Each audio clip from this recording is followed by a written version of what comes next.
Tiger মুরগগুলোকে পেঁপে পাতা খাওয়ালে কি উপকার হয় এবং পেঁপে পাতা খাওয়ানোর নিয়ম কি, খাওয়ালে কি কি উপকার হয়, আজকে আমরা ভিডিওতে বিস্তারিত আলোচনা করব। তো আমার ভিডিওটি যদি ভালো লাগে চ্যানেলটিকে সাবস্ক্রাইব করে সাথে থাকবেন। ধন্যবাদ। আসসালামু আলাইকুম রহমতুল্লাহ। আপনারা কেমন আছেন? আলহামদুলিল্লাহ আমি ভালো আছি।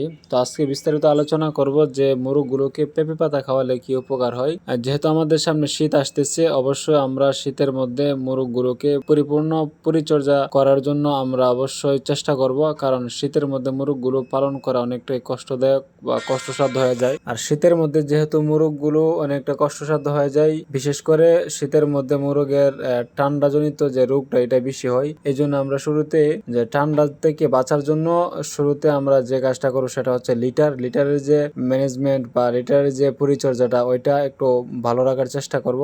লিটারটা যেন গ্যাস যুক্ত না হয়, নতুন করে লিটার কিছুদিন পর পর আমরা চেঞ্জ করে দিব, কারণ লিটার যদি অনেক পুরনো হয়ে যায় তখন এটা থেকে একটা গ্যাস তৈরি হয়। সেই গ্যাস থেকে মুরগের ঠান্ডা হয় এবং সে ঠান্ডা থেকে বিভিন্ন রকমের ব্যাকটেরিয়া বা বিভিন্ন রকমের ভাইরাস জনিত যত রোগ আছে মুরগগুলোকে আক্রমণ করে।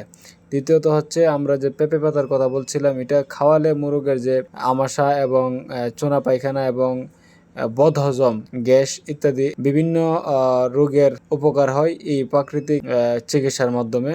অবশ্যই আমরা এই জিনিসটা খেয়াল রাখবো ইনশাআল্লাহ। আবার অনেক মানুষ দেখা যায় যে টাইগার মুরগ পালনের সময় অনেক সময় ইউটিউব থেকে দেখে বিভিন্ন পাতা বা শাকসবজি খাওয়ানোর ইচ্ছা করে। তো এইগুলো হচ্ছে শীতকালীন সময় যদি কেউ এরকমটা করে তখন দেখা যায় মুরগগুলো ঠান্ডাজনিত রোগে আক্রান্ত হতে পারে। তো এইগুলো হচ্ছে অবস্থা বুঝে তারপরে হচ্ছে খাওয়াতে হবে। যেমন প্রচন্ড গরমের সময় বা দুপুর বেলা এগুলো খাওয়াইতে হয়। আর সবচেয়ে বড় বিষয় হচ্ছে অনেকে দেখে যে ইউটিউবের মধ্যে বা ফেসবুকের মধ্যে অমুকে তমুকে বিভিন্ন রকমের পাতা বা বিভিন্ন রকমের শাকসবজি খাওয়াই মুরগ পালন করতেছে। মূলত হচ্ছে এগুলো দিয়ে যদি কেউ মুরগ পালন করতে চায় তাহলে মুরগের যতটুক মুরগ থেকে টাকা ইনকাম করা বা লাভ করা সেই লেভেলের হবে না, কারণ মুরগটা হচ্ছে বিভিন্ন রকমের শাকসবজি মাঝে মধ্যে ফাঁকে ফাঁকে খাওয়ালে এটার রোগ প্রতিরোধ ক্ষমতা বাড়ে, জাস্ট এতটুকুই। কিন্তু যদি কেউ শাকসবজি খাওয়াই মুরগগুলোকে বড় করতে চায় বা পর্যাপ্ত পরিমাণে ওজন আনতে চায় বা ডিমের আশা করতে চায়, তাহলে সেই ক্ষেত্রে সে কখনোই সফল হবে না। কারণ মুরগগুলোকে জাস্ট ফাঁকে ফাঁকে শুধু শাকসবজি খাওয়ালে বা বিভিন্ন রকমের পাতা খাওয়ালে বা নিম পাতা আছে, পেঁপে পাতা আছে, এগুলো খাওয়ালে মুরগগুলোর রোগ প্রতিরোধ ক্ষমতাটা বেশি থাকে। কিন্তু ওইটা ভুল হবে যদি কেউ শাকসবজি খাওয়ায়ে মুরগগুলো থেকে পর্যাপ্ত পরিমাণ ডিম আদায় করতে চায় বা মুরগগুলো থেকে পর্যাপ্ত পরিমাণ ওজন এনে বিক্রি করতে চায়। এইগুলা করলে সম্পূর্ণ ভুল হবে।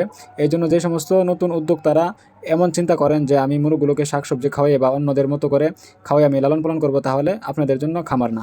আমার এই ভিডিওটি যদি ভালো লাগে থাকে তাহলে আমার চ্যানেলটিকে সাবস্ক্রাইব করে সাথে থাকবেন। যারা ফেসবুক পেজ থেকে দেখতেছেন অবশ্যই পেজটিকে ফলো করে সাথে থাকবেন। ধন্যবাদ।